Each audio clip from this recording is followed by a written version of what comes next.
जिसका मल भी इतना पावन, वो कितनी पावन होगी।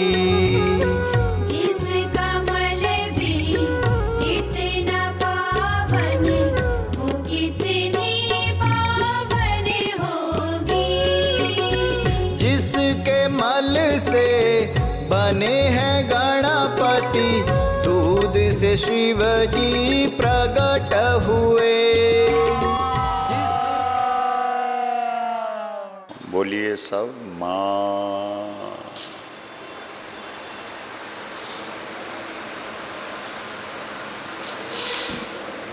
गौ माता को हम सब प्रणाम करेंगे हाथ जोड़ करके। गौ माता को प्रणाम करके सभी जो हमारे यहाँ आयोजक हैं, आपका बहुत बहुत धन्यवाद। धन्य धन्य गिरिराज कुमारी, नहीं को तुम समान उपकारी। पूछो रघुपति कथा प्रसंगा, सकल लोक जग पावनी गंगा। हमारे यहाँ धन्यवाद उसको दिया जाता है जो किसी सत्कर्म का आयोजक होता है। तो भगवान शंकर पार्वती जी को धन्यवाद देते हैं। धन्य धन्य, बोलिए धन्य धन्य गिरिराज कुमारी। आप कहेंगे भाई एक बार धन्यवाद दे देते, दो बार देने की जरूरत क्या है, क्योंकि धन्य शब्द दो बार है। तो लड़की का दो तरफा संबंध होता है। कहाँ कहाँ बोलो? अरे नहीं, ये पता ही है। वास्तव में थोड़ी आवाज़ आ रही, नहीं तो हमको पता है आपको गर्मी लग रही है। अच्छा, जितनी आ रही है ना ये भी ठीक नहीं है, क्योंकि हम बातचीत करेंगे ना आपसे। चलो इतना चल जाएगा। सुनो, लड़की का संबंध दो तरफा होता है। एक तो मायके से होता है और एक ससुराल से।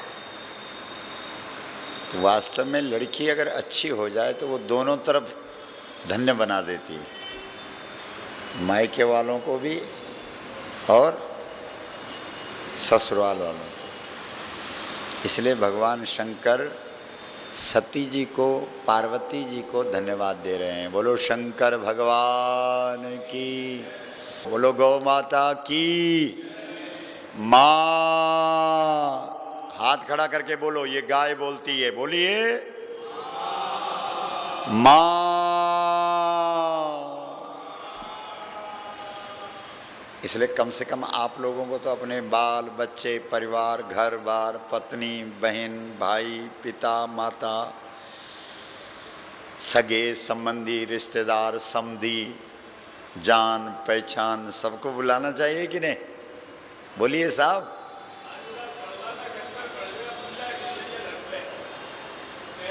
सब कुछ हो जाता है, सब कुछ हो जाता है, सब कुछ।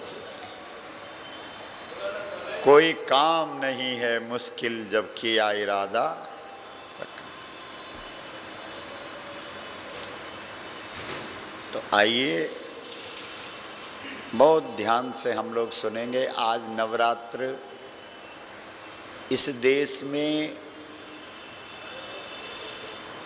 बेटों को, पुत्रों को देवताओं के रूप में नहीं पूजा जाता, लेकिन इस देश में बेटियों को देवियों के रूप में पूजा जाता है। बोलो सही है कि गलत है? हम लोग देवी की पूजा किस में करते हैं? बेटी में। हम भगवती की पूजा दो चीज में करते हैं, या गाय में करेंगे या कन्या में करेंगे।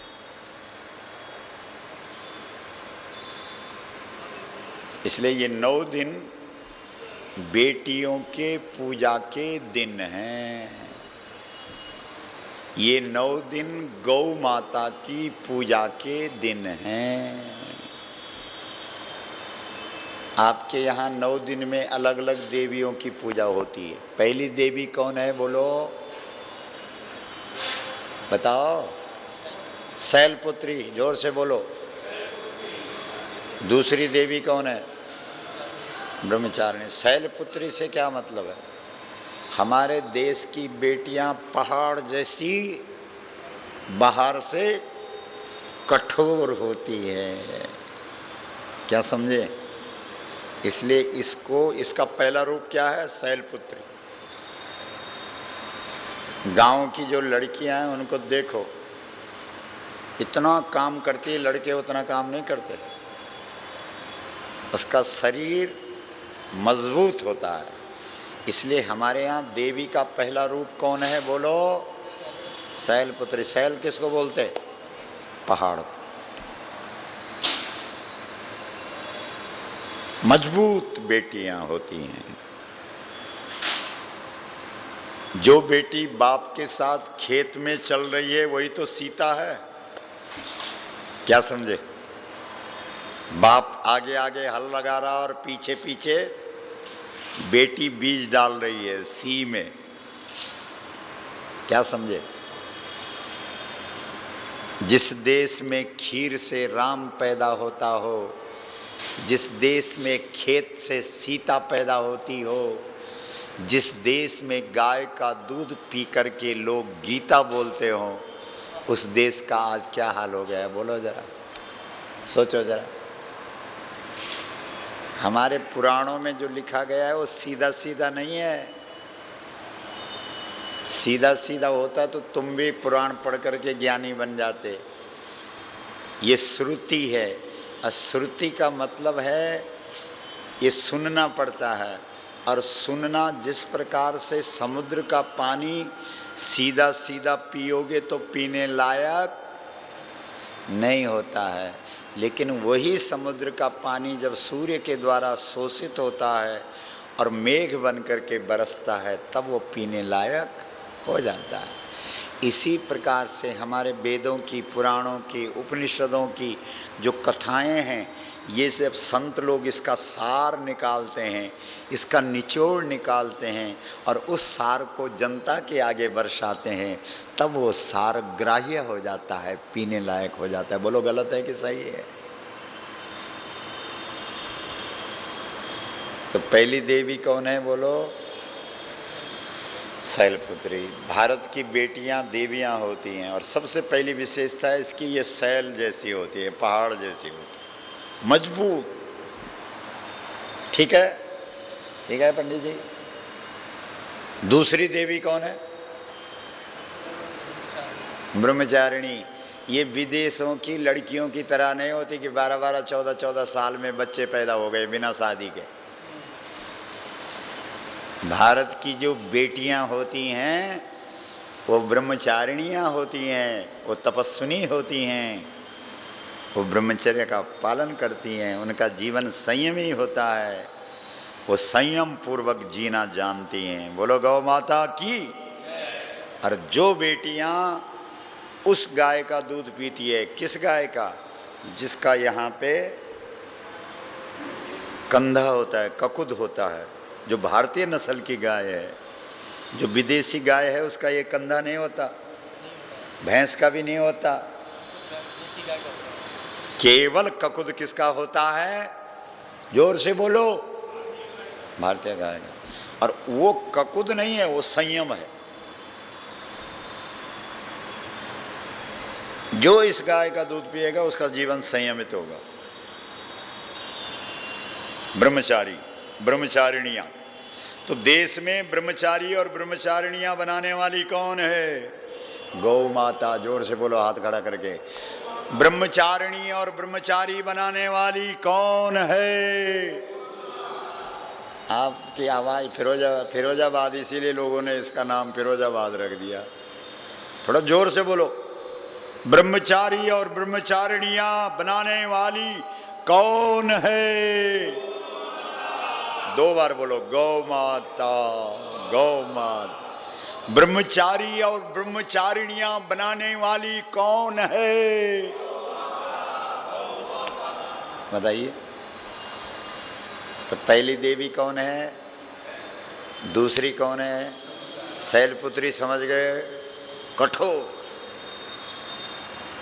वज्रादपि कठोराणी मृदूनी कुसुमादपि। राक्षसों के लिए वज्र जैसी और संतों के लिए फूल जैसी, अपने को फूल बना करके चढ़ जाती है।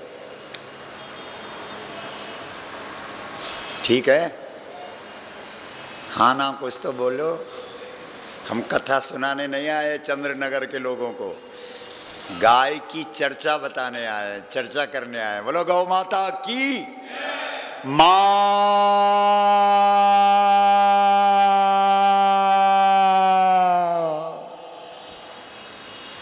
पूरा चंद्रनगर बैठा होता तो आनंद आता कि नहीं?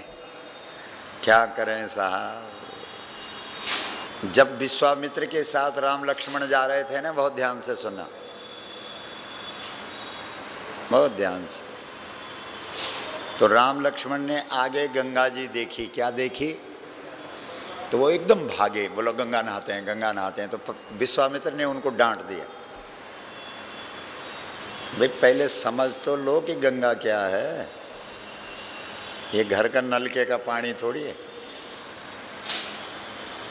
पहले इसकी महिमा समझ लो। तुलसी जी ने लिखा, गाधी सून सब कथा सुनाई। विश्वामित्र जी ने पूरी कथा सुनाई। जेहि प्रकार सुर सरी मही आई। राम, ये सामान्य नदी नहीं है। तेरे पुरखों ने 7 पीढ़ियां गल गई, पिघल गई, समाप्त हो गई, तब निकली है गंगा। इसलिए हल्के से नहीं लिखना बेटा, ये कोई नलके का पानी नहीं है, ये गंगा है। तब राम और लक्ष्मण पुलकित हो गए, आंखें भर गई, एक एक रोम खड़ा हो गया। तब कहा कि अब नहाओ। नवरात्र पूजा होती क्या है इस देश के लोगों को पता ही नहीं। तेल का दीवा जगा दिया और नवरात्र भी पूरा होता है और घर में झगड़ा भी होता है, क्योंकि गाय के घी से ही दीपक जलना चाहिए। अब गाय है ही नहीं, दीपक कहाँ से जलेगा? कई लोग तो डालडा से दीपक जला रहे हैं। बोला अखंड ज्योत जला रखी है महाराज। गाय का घी जब 1 तोला जलता है तो 1 टन ऑक्सीजन निकलता है। ये विज्ञान है। बोलो अब किस किस के घर में 9 दिन तक गाय के घी का दीपक जलेगा? बताओ। आपके पास गाय है? बाजार के घी, बाजार का घी प्रामाणिक नहीं है,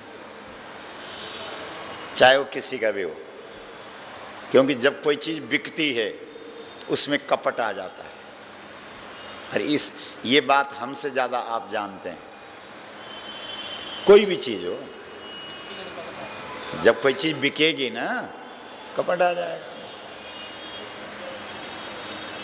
अभी हमारे पंडित जी के बारे में बता रहे थे, बोला ये बेचते नहीं है, कथा को बांटते हैं, तो तब तक नेचुरल रहेगी। जब बिकने लग जाएगी तब उसमें मिलावट करनी पड़ेगी। बोलो गौ माता की।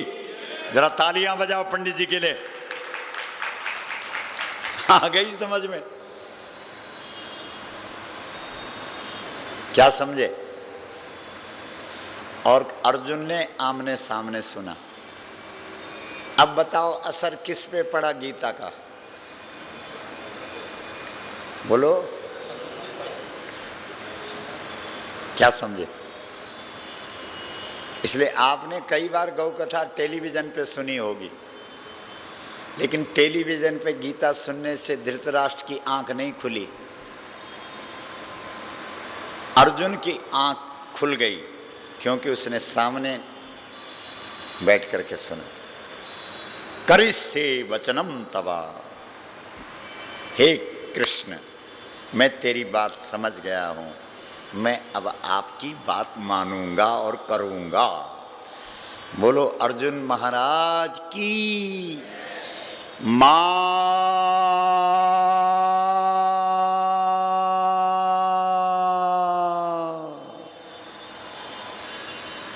तो पहली देवी कौन है बोलो? नवरात्र की बात बता रहे हैं हम। पहली देवी कौन है? शैलपुत्री। इस देश की बेटियां देवियां हैं। जब तक बेटियों में देवियों का दर्शन और गाय में देवी का दर्शन नहीं करोगे, तब तक नवरात्र की पूजा सफल होने वाली नहीं। दीपक जो जलेगा वो गाय के घी का जलेगा, और घी बाजार का, उसमें मिलावट हो सकती है, चाहे वो किसी का भी। ये बता रहे थे हम, ये प्रसंग चल रहा था। महेश जी बोल रहे थे हमारे घर में गाय के घी का दीपक जलता है। हमने कहा कहाँ से आता है घी? कहाँ से आता है?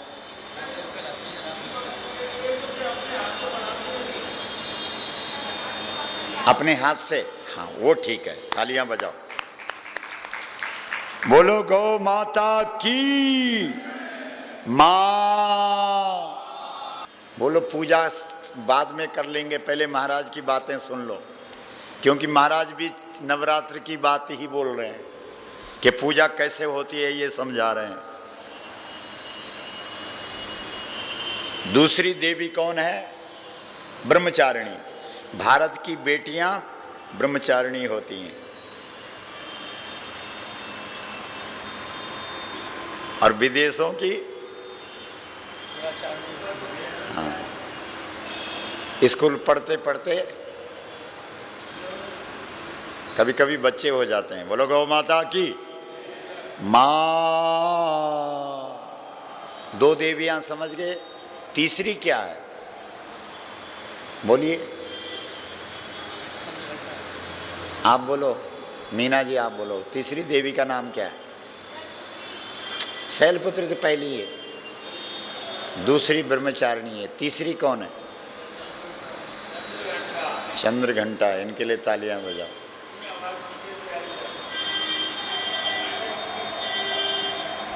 तीसरी देवी कौन है? चंद्र शीतलता है। चंद्र शीतलता का देवता है, और घंटा बिखेरने का, प्रसारित करने का मतलब है। तो जो बेटियां अपनी शीतलता, अपनी शांति, अपनी सौम्यता, अपनी पवित्रता, अपनी निर्मलता, अपनी उदारता पूरे संसार में फैला देती है, वही चंद्र घंटा है। बोलो चंद्र घंटा माता की मां। चौथी देवी कौन है? कुष्मांडा। जिसने अपने आप का बलिदान कर दिया है वो है कुष्मांडा। शादी जब होती है तो अपना बलिदान कर देती है, किसके चरणों में? बोलो पति के चरणों में। एक ही क्या है वो? काय वचन मन पति पद प्रेमा, नहीं है? एक ही धर्म एक व्रत नेमा, काय वचन मन पति पद। बहुत ध्यान दो। पूर्ण समर्पण कर देती है, अपने आप को बलि चढ़ा देती है, अपने आप का दान कर देती है। किसके चरणों में? बोलो पति को। धेनु मानस में गौ माँ की महिमा परंपार।